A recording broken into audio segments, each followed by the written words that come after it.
जंगें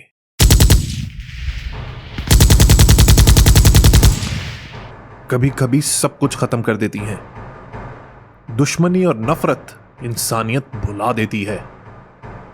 ऐसा ही कुछ हुआ वर्ल्ड वॉर 1 और वर्ल्ड वॉर 2 में।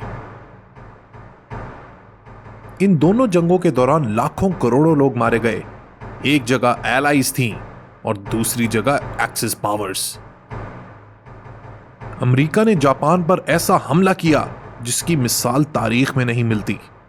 लिटिल बॉय और फैट मैन, ये थे नाम उन दो एटॉमिक बॉम्ब्स के जो अमेरिका ने हिरोशिमा और नागासाकी पर गिराए।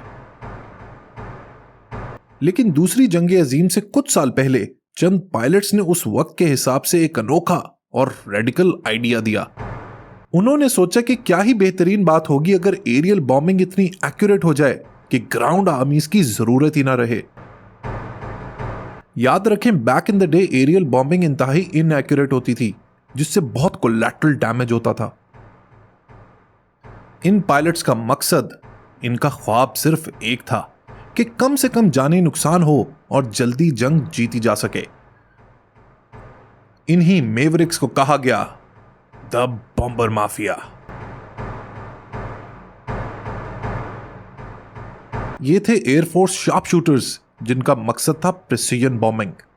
इसी दौरान एक जीनियस दिमाग नॉर्डन ने एक एनालॉग कंप्यूटर बनाया जिसको नॉर्डन बॉम्बसाइट का नाम दिया गया। नॉर्डन बॉम्बसाइट थी तो कमाल की invention, but it never really worked क्योंकि रियल वॉर कंडीशंस में it prove to be ineffective. World war 2 के दौरान एक इंटरेस्टिंग कंपटीशन चल रहा है बिटवीन टू जनरल्स। एक का नाम है कर्टिस लीमे और दूसरे का नाम है Hansel Heywood. Hansel Heywood believes in precision bombing ताकि कोलैटरल डैमेज कम से कम हो सके और सिविलियन जाने कम से कम जाएं।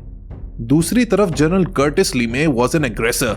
ही टुक चार्ज और उसने टोक्यो के ऊपर बॉम्ब्स की बारिश कर दी।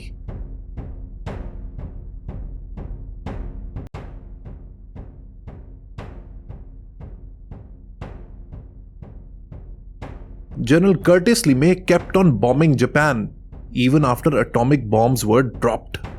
एक तरफ था जनरल हैंसल हेवुड जिसका मकसद था कम से कम सिविलियन डेथ्स होना, और दूसरी तरफ था कर्टिस लीमे जिसका मकसद था सिर्फ जंग जीतना, चाहे जितनी भी जाने जाएं। वो कहते हैं ना कि the end justifies the means. At the end of it all लोग जनरल कर्टिस लीमे को ही विक्टोरियस समझते हैं, कामयाब समझते हैं। क्या जंग के दौरान आप मोरालिटी और जीत को बैलेंस कर सकते हैं? अगर इस कश्मकश को आप समझना चाहते हैं तो आपके लिए एक बुक रिकमेंड करूंगा जिसका नाम है बॉम्बर माफिया। ये कहानी इसी किताब से ली गई है।